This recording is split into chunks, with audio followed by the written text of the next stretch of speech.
사탄은 하나님을 믿는 사람들을 넘어뜨리기 위해서 유혹만 하는 것이 아닙니다.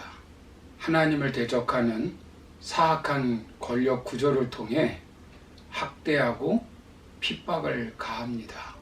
그래서 우리는 신앙생활을 하면서 유혹과 핍박과 싸워서 승리하는 삶을 살아야 합니다. 크고 작은 어떤 핍박 속에서도 믿음의 삶을 살아가는 우리는 승리의 삶을 살아야 합니다. 그렇다면 우리는 어떻게 핍박과의 싸움에서 승리할 수 있을까요?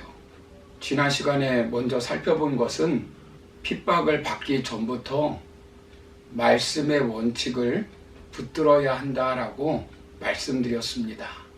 오늘 두 번째로 살펴볼 것은 핍박 앞에서 하나님을 의지하고 십자가를 바라보며 인내해야 합니다.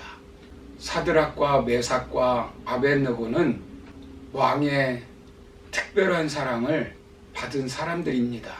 유대인인데도 불구하고 바벨론의 도지사가 되었다는 것은 왕으로부터 대단히 인정을 받았다는 것입니다. 그런데 그들은 신상에게 절하지 않았습니다. 이 사실을 보고받은 왕은 심히 분노하였습니다. 그러나 참으로 지혜 있는 아까운 인재였기 때문에 당장 풀무불 속에 집어넣지 않았습니다. 왕은 그들을 회유합니다. 본문 15절을 보시면 이제라도 너희가 준비하였다가 나팔과 피리와 수금과 사면금과 양금과 생황과 및 모든 악기 소리를 들을 때 내가 만든 신상 앞에 엎드려 절하면 좋거니와 너희가 만일 절하지 아니하면 즉시 너희를 맹렬히 타는 풀무불 가운데에 던져 넣을 것이니 능히 너희를 내 손에서 건져낼 신이 누구이겠느냐 하니라고 말씀합니다. 다시 기회를 줄 테니 관연하게 울리면 왕의 신상 앞에 절을 하라는 것입니다. 이들도 왕이 자신들을 얼마나 사랑하고 아끼는 줄을 알았을 것입니다. 왕은 그들을 설득합니다. 너희들이 믿는 신이 너희들 나라도 구원하지 못하였는데 어떻게 너희들을 불꽃 가운데서 건져내시겠느냐 하는 것입니다. 하나님이 살아계시다면 어떻게 너희 나라가 망할 수 있겠느냐 하는 것입니다. 하나님의 힘은 느부갓네살 왕의 힘보다 약하다는 것입니다. 그러니 하나님을 의지하지 말고 인간 느부갓네살 왕을 의지하여 생명도 건지고 명예와 부와 권력을 함께 누리라는 것입니다. 이때 그들은 어떻게 합니까? 본문 17절을 보시면 왕이여 우리가 섬기는 하나님이 계시다면 우리를 맹렬히 타는 풀무불 가운데서 능히 건져내시겠고 왕의 손에서도 건져내시리다 라고 말씀합니다.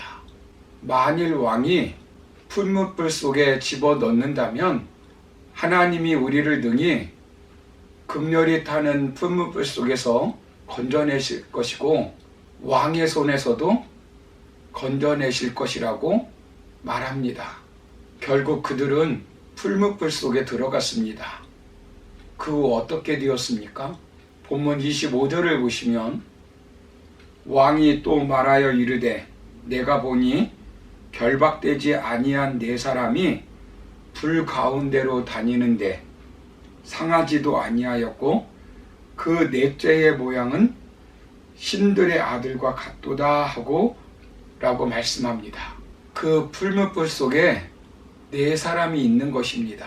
한 사람은 신들의 아들과 같다라고 말씀하고 있습니다. 다니엘서에 나오는 인자입니다. 그분은 바로 성자 예수님이십니다. 풀무불 가운데 함께 고난을 당하고 있는 것입니다. 우리가 핍박을 받을 때 예수님은 우리와 함께 핍박의 현장에 있습니다. 그래서 우리는 핍박을 받으면 우리와 함께 핍박을 받고 있는 십자가를 바라보면서 인내하며 승리해야 합니다. 하나님이신 예수님께서 인간의 몸을 입고 이 땅에 오셔서 수많은 핍박을 받으셨습니다. 우리가 당하는 핍박은 예수님께서 십자가에서 당하셨던 핍박에 비하면 아무것도 아닙니다. 결과는 어떻게 되었습니까? 본문 28절을 보시면 느부갓네살이 말하여 이르되 사드락과 메삭과 아벳느고의 하나님을 찬송할지로다. 그가 그의 천사를 보내사 자기를 의뢰하고 그들의 몸을 바쳐 왕의 명령을 거역하고 그 하나님 밖에는 다른 신을 섬기지 아니하며 그에게 절하지 아니한 종들을 구원하셨도다라고 말씀합니다. 느부갓네살 왕이 그들이 믿는 하나님을 찬송하였습니다. 그리고 본문 29절을 보시면 그러므로 내가 이제 조서를 내리노니 각 백성과 각 나라와 각 언어를 말하는 자가 모두 사드락과 메삭과 아벳느고의 하나님께 경솔히 말하거든 그 몸을 쪼개고 그 집을 거름토로 삼을지니 이는 이같이 사람을 구원할 다른 신이 없음이니라 하더라라고 말씀합니다.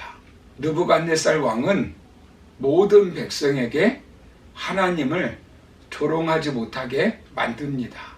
오직 구원하실 분은 하나님밖에 없다는 것을 인정합니다. 여러분, 핍박 앞에서 하나님을 의지하지 못하고 예수님의 십자가를 바라보지 못하면 핍박과의 싸움에서 실패하고 변절자가 되어버립니다. 우리는 핍박을 받으면 하나님이 어디 계시느냐고 질문을 던집니다. 노벨상을 받은 엘리 비젤 박사의 이야기입니다. 그가 강제 수용소에 있을 때 수용소 발전소가 폭파되는 사건이 있었다고 합니다. 범인으로 지목된 유대인 3명이 붙잡혀서 교수대에 목이 매달려 죽게 했다고 합니다. 교수형을 진행했는데 2사람의 어른은 금방 죽었는데 어린 소년은 대롱대롱 매달린 채 30분 이상 몸부림을 쳤다고 합니다. 그 광경을 바라보고 있던 수용자 중 한 사람이 외쳤다고 합니다. 하나님은 지금 어디 계신가요? 이때 비젤 박사는 마음 깊은 곳에서 들려오는 하나님의 음성을 들었다고 합니다. 하나님이 어디 있냐고? 바로 여기에 있지. 하나님은 지금 저 교수대에 매달려 바둥거리고 있지. 라는 소리입니다. 사랑하는 성도 여러분, 우리가 눈물을 흘릴 때 우리 주님도 눈물을 흘리고 계십니다. 우리가 아파할 때 우리 주님도 아파하십니다. 우리가 슬퍼할 때 우리 주님도 슬퍼하십니다. 우리가 주님 때문에 핍박을 받고 고통을 당할 때 주님은 저 멀리 계시는 주님이 아니라 우리와 함께 하시며 우리와 함께 핍박을 받고 계십니다. 바울은 그 수많은 핍박을 받으면서 십자가에 남은 고난은 내 육체에 채운다라고 고백하였습니다. 아무나 누릴 수 없는 얼마나 영광스러운 일입니까? 혹시 주님 때문에 핍박을 받고 있는 분 있습니까? 주님 때문에 억울한 일을 당하고 있습니까? 주님 때문에 고통을 당하고 있습니까? 우리는 핍박 앞에서 하나님을 의지하고 예수님의 십자가를 바라보며 인내해야 합니다. 그래야 승리할 수 있고 하나님 주신 사명 감당할 수 있습니다. 그러므로 그 어떤 핍박 앞에서 하나님을 의지하고 주님을 바라봄으로 승리하여 하나님께 영광 돌리는 저와 여러분 다 되기를 주님의 이름으로 축원합니다. 감사합니다.